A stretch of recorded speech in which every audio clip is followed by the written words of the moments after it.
Be aware of your surroundings if you're in the woodsy parts of Indiana or Illinois, taking a country road, or stopping anywhere off highways 50 and 231 between Louisville and St. Louis.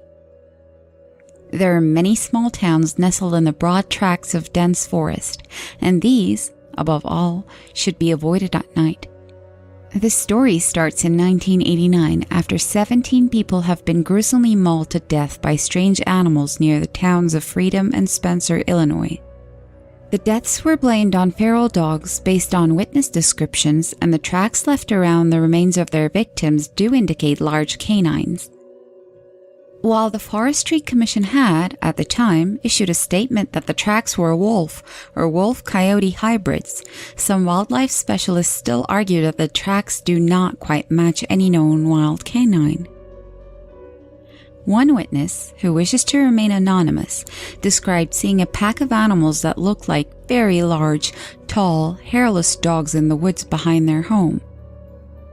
They were said to have hard, scabby patches on their backs and faces, and they moved with an eerie synchronicity. Officially, however, the deaths were ruled wild animal attacks, and when 2 years went by without any further sign of the dogs, small town life seemed to be returning to normal, allowing the people to heal and recover. Until 1992, when sheep farmer Jude Porter was savagely killed in his barn. When investigators arrived to assess the scene, they found evidence that he had shot one of the animals before they ended his life, and that the gunshot blast had severed at least 2 toes, which were left behind. Blood, bone, and tissue samples were collected for study. Strangely, several sheep were missing from their pens and never found, but there was no sign that the livestock had been dispatched there or that there had been any kind of struggle. The sheep were just gone. In fact, after this incident, it came to light that there had been a higher rate of local livestock disappearance over the past 3 years, starting almost immediately after the last attack on a human. Thieves had been blamed, as rustling was and is still a problem out in the country, but investigators began to wonder if there wasn't a pattern. Despite attempts to find or catch one of the elusive scab dogs, as locals were calling them, not a single lead or trap panned out. The creatures remained almost mythical. And gradually, more and more law officials were dismissing the possibility that they even existed, instead trying to put together stories of human murderers, accidents, or other wild animals to explain the deaths.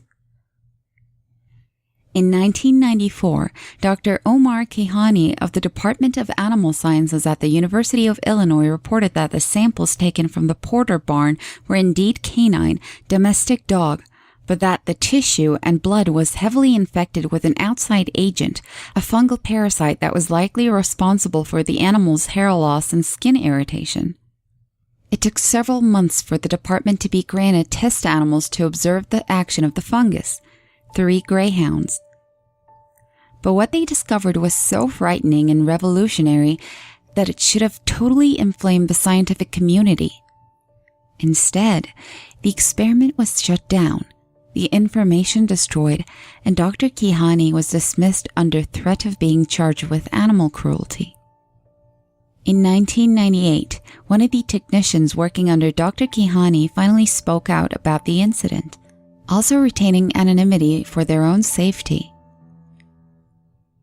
The dogs lost all their hair, and they began to cooperate in a way I've never seen dogs do. Even trained circus animals, the ones taught to do tricks. This wasn't like that. They were trying to escape from their kennel.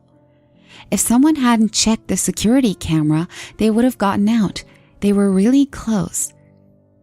So then, we put a lock on the door, and they tried to open the lock. They were thinking like how people, humans, think. So we gave them some puzzles to do. These were for like 6-year-old kids, and they did them. The technician believes that the test dogs were using logical problem-solving abilities far above those of normal dogs, and that they were somehow communicating detailed ideas to each other. But without hard evidence to corroborate this story, that all it is, a story. Dr. Kihani's original findings remain, and later analysis of the DNA shows that the fungus found in the scab dog blood is related to a known family of parasitic fungi, cordyceps. Cordyceps fungi are notorious for invading the bodies of insects and affecting their behavior. In the case of insects, their life cycle ends when the fruiting bodies of the fungus explode from their corpses, sending spores out on the air to infect new hosts.